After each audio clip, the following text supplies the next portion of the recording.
मधुरभाषा संस्कृतम्, मृदुलभाषा संस्कृतम्। सर्वेभ्यो नमो नमः। आज की संस्कृत कक्षा में आप सबका स्वागत है और आज हम जानने वाले हैं BA first year first semester Sanskrit elective के यूनिट वाइज सिलेबस को और क्वेश्चन पेपर के पैटर्न को।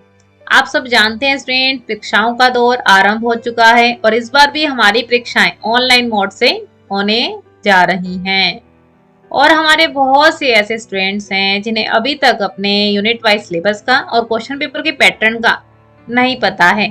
तो इसलिए ये लेक्चर आप सबको बहुत हेल्प करने वाला है। बहुत ही कंसंट्रेशन के साथ आपने अपने यूनिट वाइज सिलेबस को समझना है और क्वेश्चन पेपर के पैटर्न को भी बहुत ध्यान से समझना है, क्योंकि आप जानते हैं बहुत बार क्वेश्चन पेपर रिपीट होते रहते हैं। तो इसलिए हम सबसे लेटेस्ट क्वेश्चन पेपर को आज की क्लास में डिस्कस करने वाले हैं। तो आप हमारे साथ लेक्चर के एंड तक बने रहें। आपके क्वेश्चन पेपर और सिलेबस को लेकर जो भी डाउट्स हैं, हमारा प्रयास रहेगा कि वो सभी डाउट्स हम दूर कर सकें, वो सभी डाउट्स हम सॉल्व कर सकें।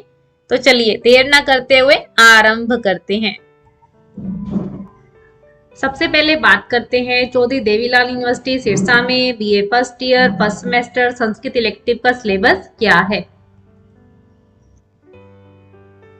फर्स्ट यूनिट में हमारे पास हितोपदेश जो नारायण पंडित द्वारा रचित है, उसमें मित्र लाभ से लेकर कथा 3 अर्थात कृद मार्जार कथा के 114वें श्लोक तक कार्य हमसे पूछा जाएगा और उसके अंतर्गत हमें 2 पाठ्यांशों की व्याख्या आएगी जो कि 10 नंबर की है और एक कहानी लिखनी आएगी जो कि 6 नंबर की है। तो इस प्रकार ये यूनिट आपका 16 मार्क्स का है।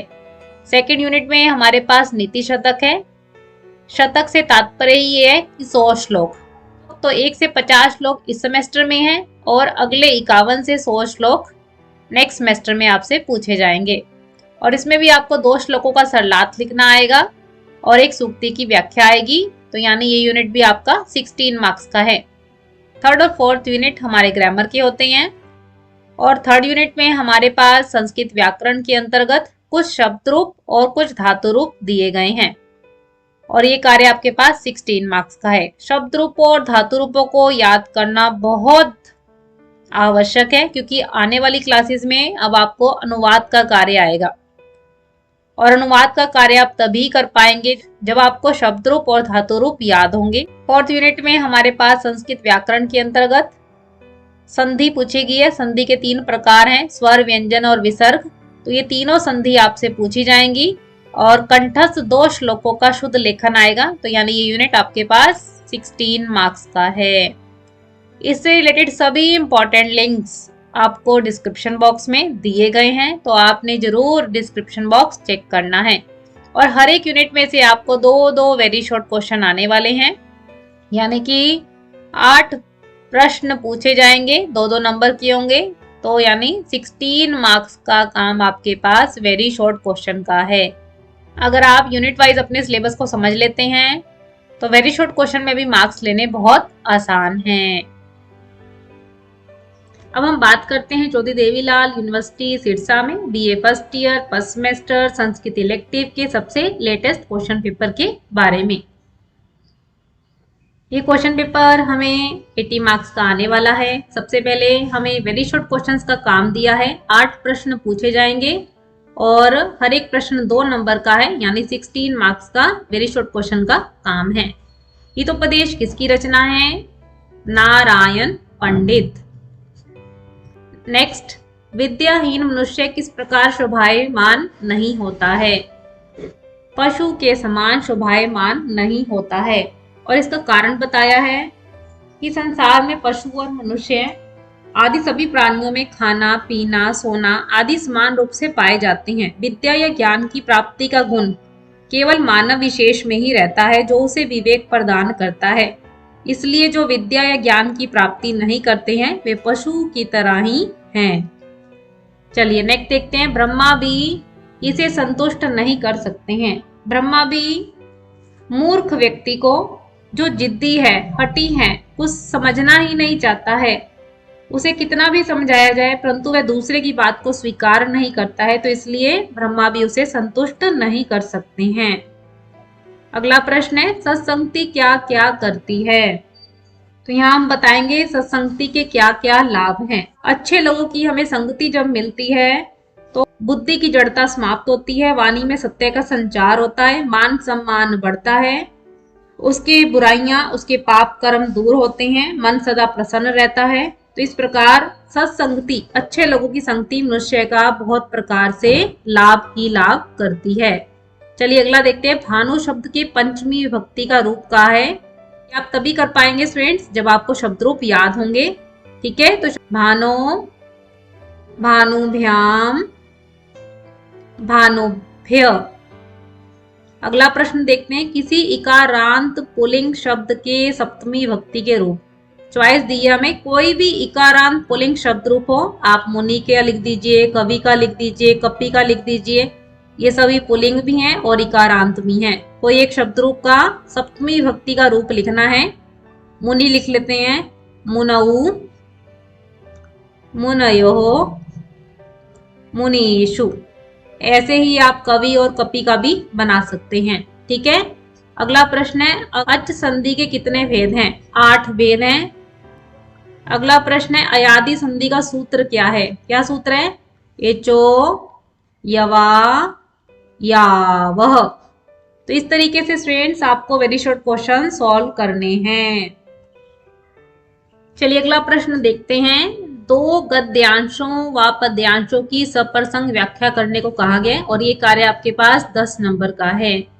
तो अब देखिए, 2 या तो आप गद्यांश सॉल्व कर दीजिए, तो पद्यांश सॉल्व कर दीजिए, एक गद्यांश और एक पद्यांश सॉल्व कर दीजिए। ये आप पे निर्भर करता है, फुल चॉइस है, जैसा आपको आसान लगे आप वैसा कर सकते हैं। श्लोक भी कर सकते हैं 2 और कोई 2 गद्यांश भी सॉल्व कर सकते हैं। ठीक है, तो चलिए देखते हैं इनको लिखने का तरीका क्या है। सबसे पहले आप प्रसंग लिखेंगे जिसमें आप लेसन का नाम, राइटर का नाम बताते हैं। उसके बाद अवतरण, एक पंक्ति में बताइए कि इसमें किस विषय के ऊपर बात की जा रही है। और उसके बाद आप अर्थ और सरलार्थ हेडिंग डालते हैं जिसमें श्लोक का या फिर गद्यांश का सामान्य अर्थ होता है। श्लोक को एक्सप्लेन करने का काम व्याख्या भाग में करेंगे। और उसके बाद हम व्याकरण से संबंधित अंश, जो भी आप स्टूडेंट 3rd और 4th यूनिट में ग्रामर पढ़ चुके हैं, शब्द रूप, धातु रूप, संधि इत्यादि, तो यहाँ पर आप उसे जोड़ सकते हैं। कंपल्शन नहीं है, पर अगर आप जितनी व्याकरण जानते हैं तो उसको यहाँ पे जरूर ऐड करें। ठीक है, तो इस तरीके से आपने अटेम्प्ट करना है। चलिए पहला पैराग्राफ देखते हैं। अस्ति भगीरथ तीरे गृद्धकूट नामनी पर्वतो महान प्रकटी वृक्ष। स्टूडेंट्स, हितोपदेश के अंतर्गत आपको 4 कहानियों को पढ़ने का अवसर मिलेगा। देखिए थोड़ा सा ही आपको पढ़ते पता चल जाएगी कौन सी कहानी के बारे में बात की जा रही है यहाँ पर। तो देख लेते हैं, यहाँ पर जो कहानी है बूढ़े गीध व बिलाव की कहानी है। ठीक है, तो देखो यहाँ से गृद्ध से पता चल गया गीध की कहानी है।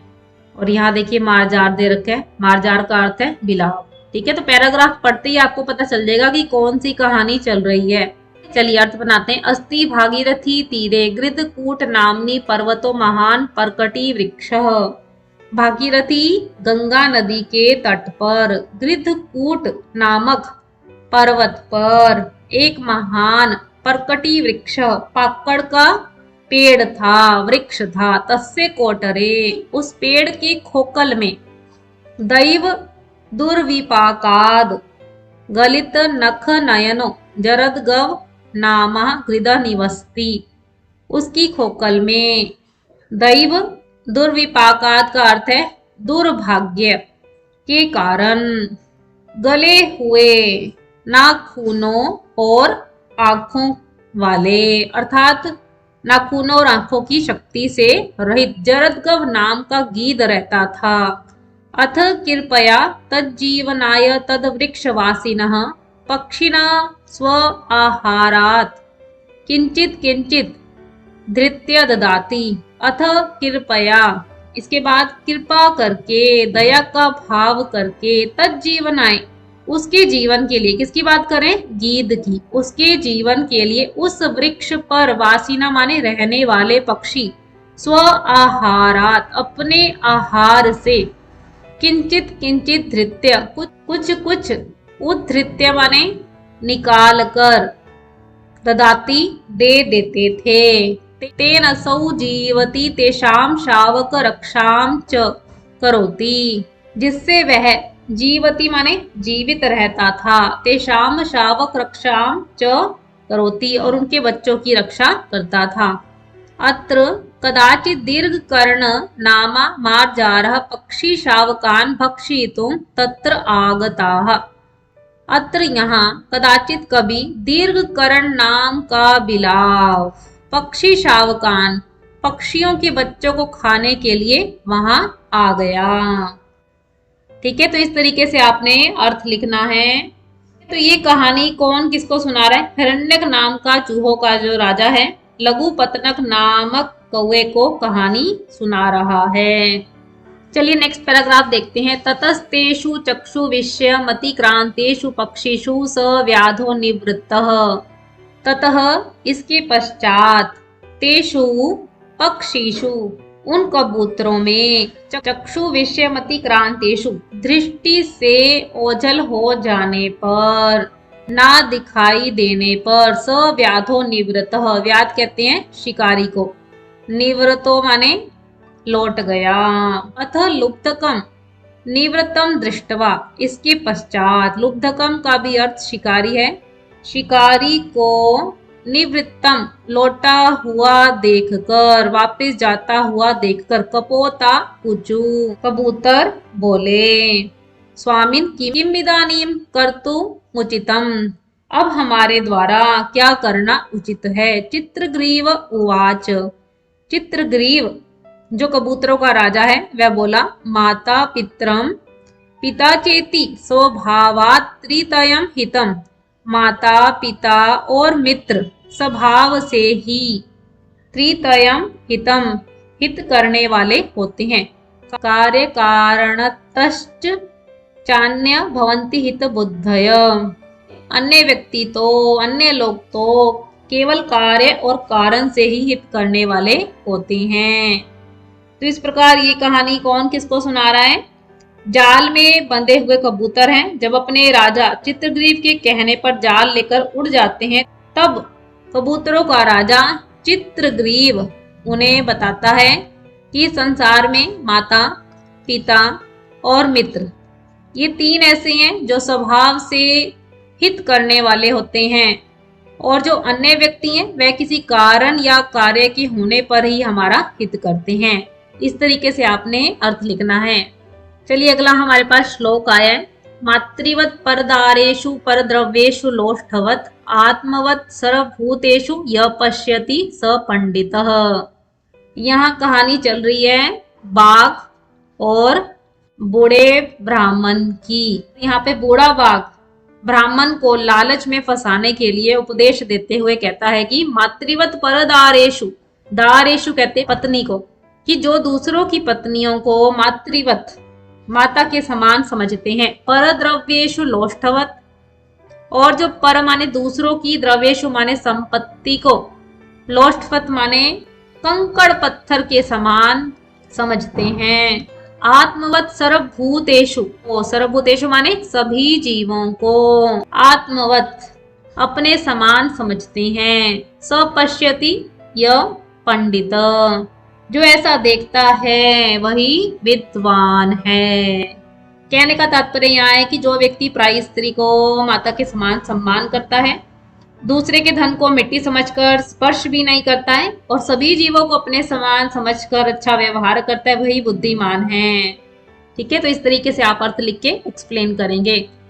चलिए अगला श्लोक देखते हैं। अयम निजः परो वेति गणना लघु चेतसाम उदार चरिता नाम तु वसुधैव कटुम्बकम। यहाँ पे जो कहानी चल रही है वो है गीदड़, कौवे और हिरण। यहाँ पे जो गीदड़ है कौवे से कहता है कि तुम मेरी हिरण के साथ मित्रता को ठीक क्यों नहीं मानते हो, क्योंकि कहा भी गया है कि अयम निजः परो वेति, यह मेरा है।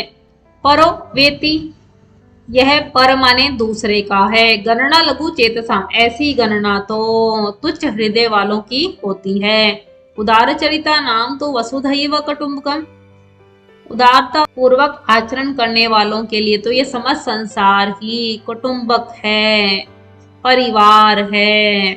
ठीक है, तो जो यहाँ पे बताना चाह रहे हैं कि जो संसार में अपना या पराया है, ऐसे ही सोच तो छोटे लोग रखते हैं और वे तुच्छ हैं, और महान पुरुषों के लिए तो समस्त संसार के लोग क्या हैं, एक परिवार की तरह हैं।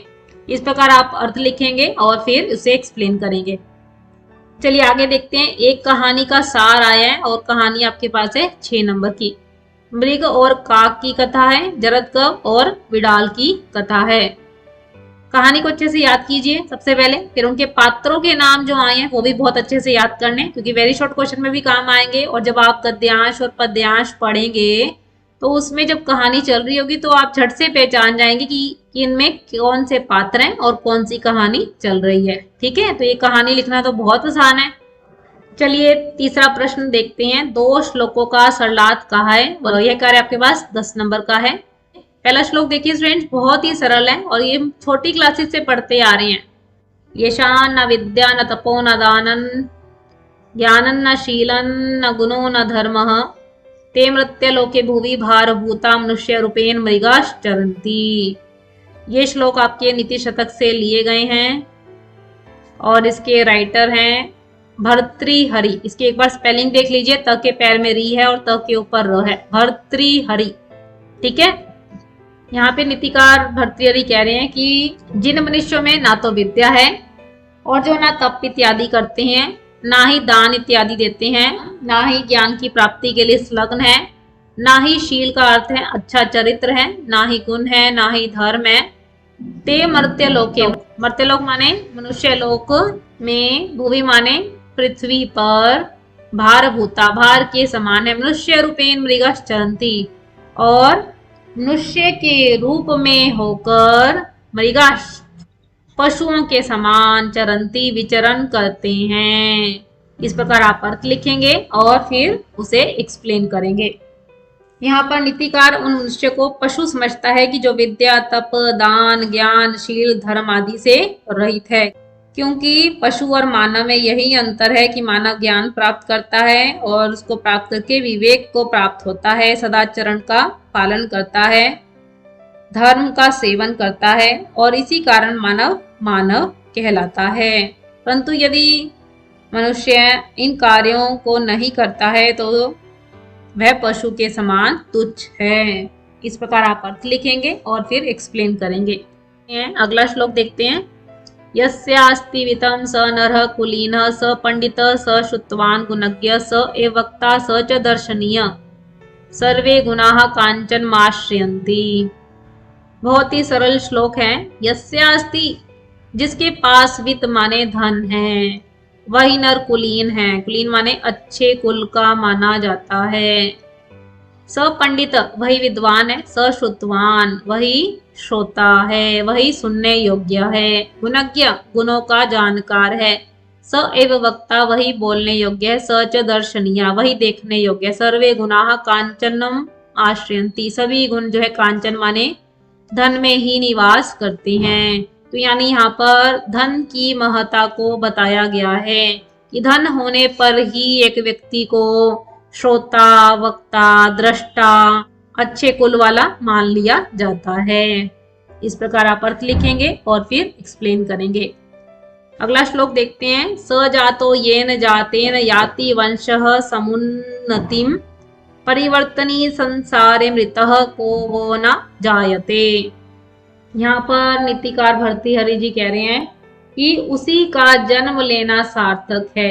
स जातो येन जातेन, जिसके जन्म लेने से वंश समुन्नतिम, वंश की उन्नति होती है, कुल की वृद्धि होती है। परिवर्तनी संसारे मृत को वो न जायते, क्योंकि इस परिवर्तनशील संसार में कौन मृत्यु को प्राप्त नहीं होता, कौन जन्म नहीं लेता है, परंतु जन्म लेना उसी का सार्थक है जिससे वंश की उन्नति होती है। इस प्रकार आप अर्थ लिखेंगे और फिर एक्सप्लेन करेंगे। चलिए अगला प्रश्न देखते हैं। साहित्य संगीत कला विहीन साक्षात पशु पुच्छ विषानहीन तृणम न खादनपि जीवमानस तद भाग देयम परमम पशूनाम। यहाँ पर नीतिकार भर्तृहरि जी कह रहे हैं कि साहित्य संगीत कला विहीन, कि जो मनुष्य साहित्य संगीत कला का जानकार नहीं है, इन विद्याओं से रहित है, साक्षात पशु, वह पशु के समान है। पुच्छ विषानहीन, ऐसा पशु जिसकी पूंछ नहीं है, विषान माने जिसके सींग नहीं है। नम ना खादनपि जीवमानस तदभागदेयम परमम पशुनाम, वह मनुष्य है तिनका या घास इत्यादि ना खाता हुआ जीवित है। तदभागदेयम परमम पशुनाम, तो यह पशुओं का बहुत बड़ा भागदेयम माने सौभाग्य है।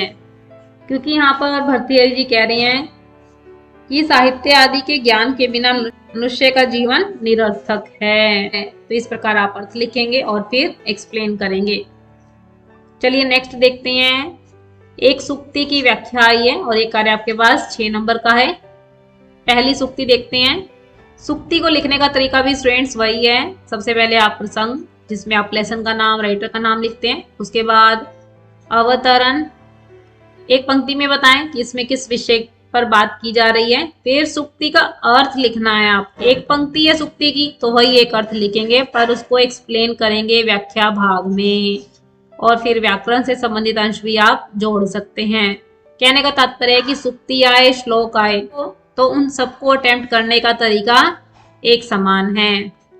नीति शतक के जो भी श्लोक पढ़ेंगे तो इतने ध्यान से पढ़ने हैं, क्योंकि उनकी आखिरी पंक्ति या चौथा अंश जो है सूक्ति के रूप में पूछ लिया जाता है।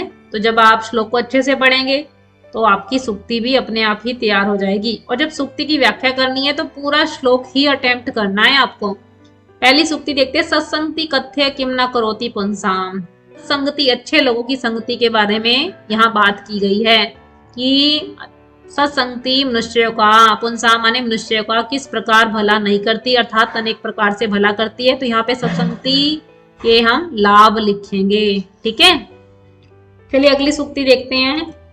सर्वे गुणाः कांचन माश्यन्ति। अब आप देखिए क्वेश्चन पेपर को अगर आप अच्छे से पढ़ेंगे तो आपको पता चल गया कि यही श्लोक आपको आया हुआ है और इसी की आखिरी पंक्ति सूक्ति के रूप में भी दे दी गई है। तो अगर आप श्लोक को अच्छे से अटेम्प्ट कर रहे हैं, अच्छे से याद कर रहे हैं तो सूक्ति का कार्य अपने आप ही हो जाएगा। ठीक है, तो यहाँ पर धन की महत्ता के विषय में बताया गया है। चलिए आगे बढ़ते हैं। और व्याकरण में आपके पास सिलेबस में क्या है? शब्द रूप, धातु रूप और संधि कार्य।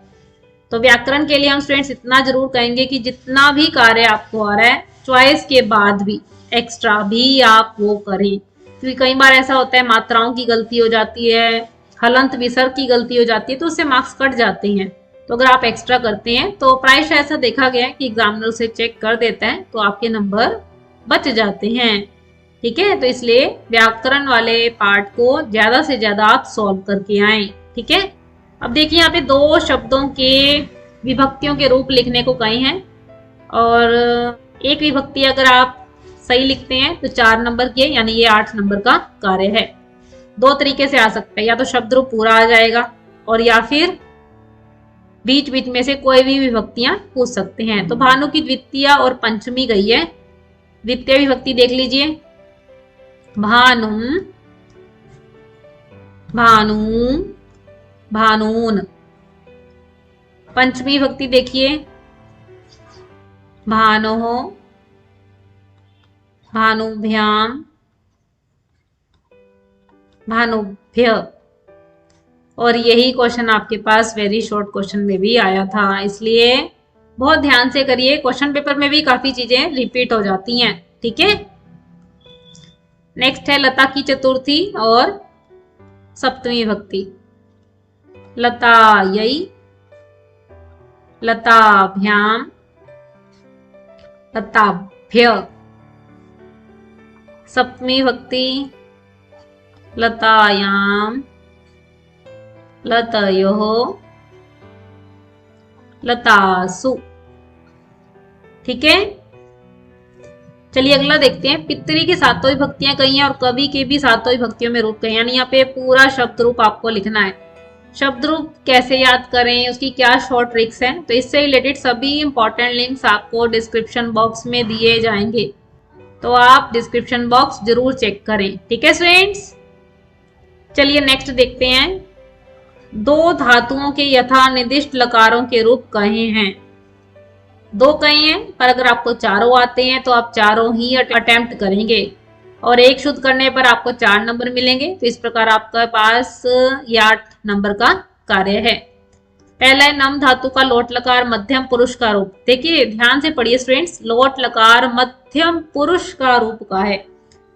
एक बार पूरा बोल के देख लीजिए। नमतु नमताम नमंतु नम नमतम नमत। अगला है गम धातु विधिलिंग लकार उत्तम पुरुष का रूप। कैसे बनाएंगे, एक बार पूरा बोल के देखिए। गच्छेत गच्छेताम गच्छेयु गच्छे गच्छेतम गच्छेत गच्छेयम गच्छेव गच्छेम। ठीक है, तो इस तरीके से आपने लिखना है। अगला है हमारे पास अस धातु का लट लकार। पूरा लिखने के लिए आया है तो देख लीजिए एक बार। अस्ति स्तः संति असि स्थ स्थ अस्मि स्वः स्मः। ठीक है, बहुत सरल है ना। चलिए अगला देखते हैं क्री धातु का लोट लकार। ये भी पूरा लिखना है हमें। क्री धातु का लोट लकार करोतु कुरुताम कुर्वन्तु कुरु कुरुतम कुरुत करवाणी करवाव करवाम। ठीक है, तो इस तरीके से आपने ग्रामर को सॉल्व करना है। और अगर आपको एक्स्ट्रा भी आता है तो भी आप उसे कर दीजिए। ठीक है, ज्यादा समय नहीं लगेगा, इसलिए आपने एक्स्ट्रा भी करके आना है। चलिए अगला प्रश्न देखते हैं। किन्हीं 2 प्रश्नों के उत्तर दीजिए। अब देखिए 5वें प्रश्न में 4 पार्ट बने हुए हैं। अब इनमें से कहा है कि 2 प्रश्नों के उत्तर देने हैं। पहला प्रश्न है संधि कीजिए या संधि विच्छेद कर दीजिए, या फिर दीर्घ संधि दी हुई है, या फिर षटुत्व संधि दी है। अब चारों में आपके पास चॉइस है, आपको जो सरल लगे आप उस तरीके से कर सकते हैं। चलिए पहले संधि करते हैं। प्रति प्लस आदि प्रत्यादि यन संधि का प्रयोग है यहाँ पर। वधु आदेश वध्वादेश ये भी यन संधि है।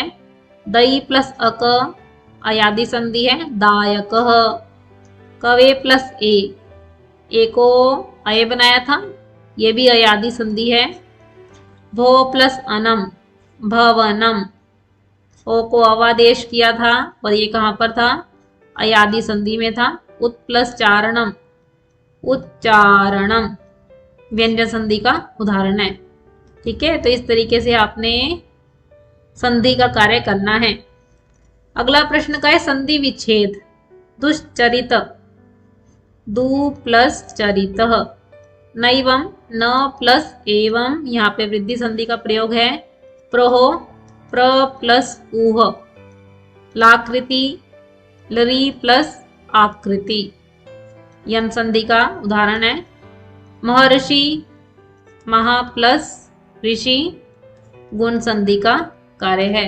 रमेश रमा प्लस ईश, यहाँ भी गुण संधि का कार्य है। संधि इत्यादि के नाम नहीं पूछे गए हैं तो बताने की भी आवश्यकता नहीं है। आप जो भी संधि और संधि विच्छेद से संबंधित कार्य कर रहे हैं तो आपको पता होना चाहिए कि ये किस संधि से संबंधित है। ठीक है, चलिए नेक्स्ट देखते हैं। दीर्घ संधि को उदाहरण सहित परिभाषित करना है। परिभाषा भी देनी है और उदाहरण भी देने हैं। पाणिनि मुनि ने इसके लिए सूत्र बताया है। अकह सवर्णे दीर्घः।